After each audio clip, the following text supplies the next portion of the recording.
In this episode, we begin a two-part exploration of the Menagerie, starting with part one. Compliance, the final frontier. Tom Fox is the voyager of trekking through compliance. His mission? To explore the original series and seek out and share what it can teach you about compliance. Here's your host, Tom Fox.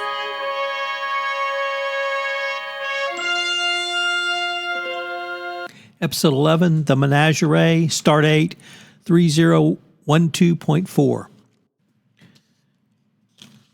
The Menagerie, Stardate 3012.4. This episode and its sequel were derived from the original pilot for the Star Trek series, The Cage. The Enterprise diverts to Starbase 11 after Spock reports receiving a subspace message from the former captain of the Enterprise, Christopher Pike. However, the Commodore on the Starbase tells him Pike has been injured from exposure to delta rays and could not have sent the message. This is confirmed when Kirk and Spock are shown that Pike is confined to a wheelchair, which is operated by brainwaves. The only communication of which Pike is capable is signaling yes and no. Pike refuses to speak to Bones or Kirk, but agrees to speak to Spock in private. Spock, who had served under Pike for 11 years, prepares to mutiny in order to take him to Talos 11, despite his protest. Meanwhile, an investigation of tapes reveals that Spock received no such transmission, but Kirk refuses to believe it is possible that Spock could have been responsible for the deception. Spock commandeers Pike. They go aboard the Enterprise. The Enterprise warps out. Kirk and Mendez pursue Spock, and the Enterprise stops and beams Kirk and Mendez aboard just as their shuttlecraft is about to run out of fuel. Spock informs them that he has set up the ship's computer so that it cannot be disengaged without terminating life support until the Enterprise reaches Talos 4. Spock is then put on trial. Not only is it a mutiny, which is a court-martial offense, but visiting Talos 4 is an offense punishable by death. The hearing proceeds because Pike is still listed on active duty, so 3 command officers, as required by regulations, are present.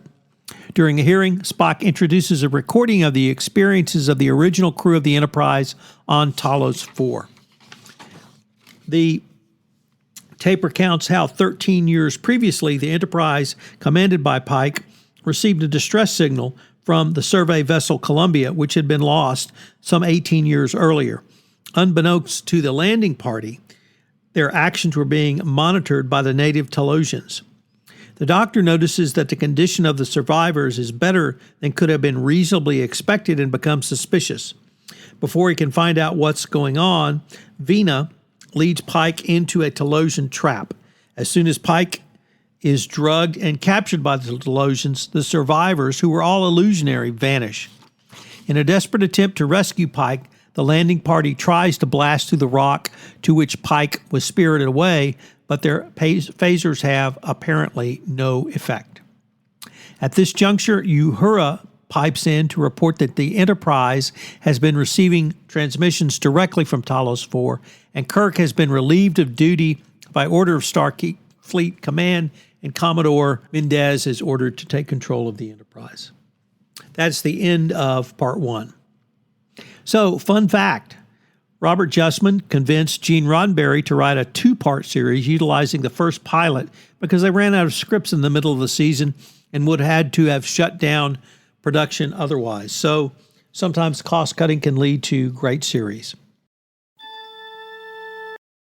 The Menagerie Parts 1 and 2 are certainly 2 of the most unique episodes in all of Star Trek, the original series.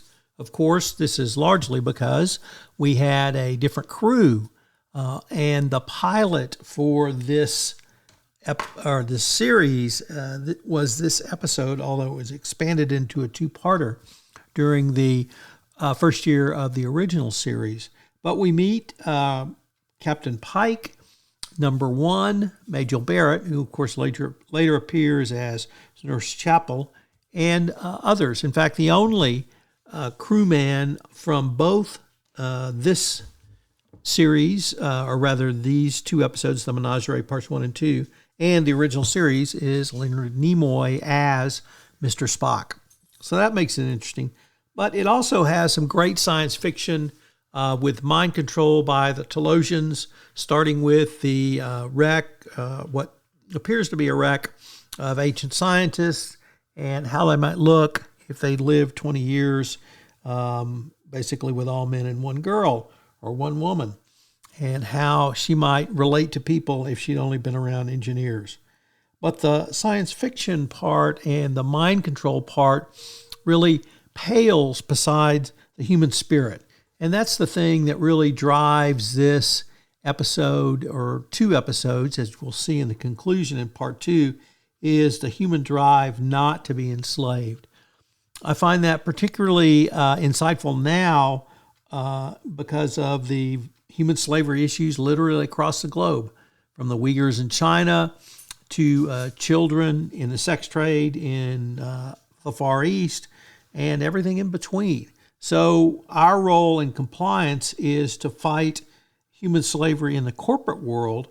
And this, of course, means looking at who's in your supply chain all the way down, finding out if any of the vendors you're using are in locations or industries that have tended to favor slave labor in the past. Should give you extra pause because the risk is greater.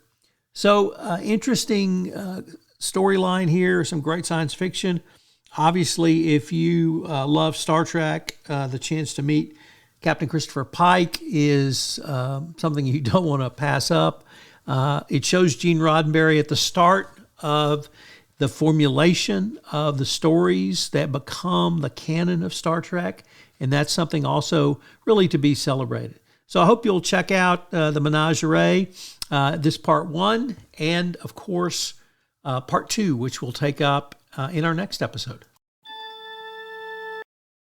So what are some of the compliance takeaways from this episode? Well, in an early scene involving Christopher Pike, it's clear that Pike is on the verge of not a nervous breakdown, but perhaps exhaustion. And it means that as a CCO and as a compliance professional, you have to take care of yourself. Sometimes you have to step back and take a rest. Sometimes it might be doing something other than compliance for a little bit, perhaps a sabbatical, but perhaps spending your free time away from the office. I recognize that many of the jobs we all have are certainly 24/7, but you have to take care of yourself. You have to eat right. You have to exercise. You have to do all those things your mother told you to do.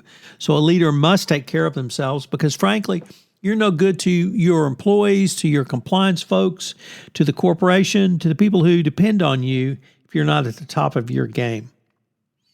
Second, and I found this really interesting analogy, when something is too good or appears to be too good or too good to be true, it usually is too good to be true. And if you think about this in the compliance context, it relates to business transactions. If you have a business transaction that has an incredibly high profit margin, it means it is because there is some inherent risk in the deal.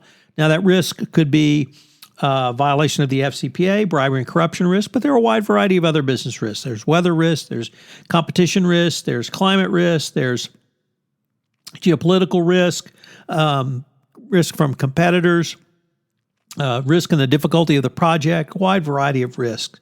But if you have a very high profit margin, this is something that you need to consider from the compliance perspective, because if that profit margin was so great, is it because someone paid a bribe to get a government official to sign off on a truly invidious and insidious contract? So if something is too good to be true, and the profit margin is so high, it may be an indicia of other problems. Here, we only need to look at Goldman Sachs and their bond offerings in 1MDB, where even Goldman Sachs internally thought the profit margin was too high. And if you have a profit margin that high, it means that somebody is rushing to get something done. Now, there's certainly business reasons for doing that, but once again, it may also be another reason.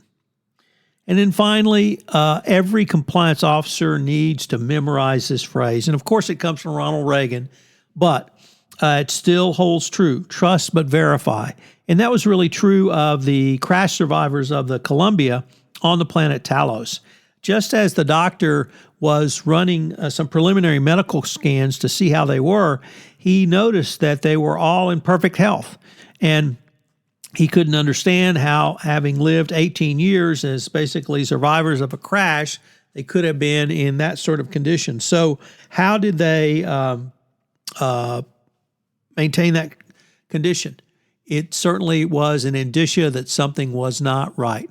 I hope you'll join me again tomorrow, where we take up part 2 of the Menagerie.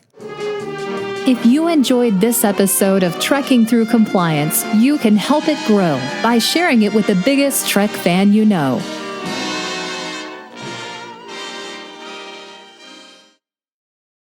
This podcast is a part of the C-Suite Radio Network. For more top business podcasts, visit c-suiteradio.com.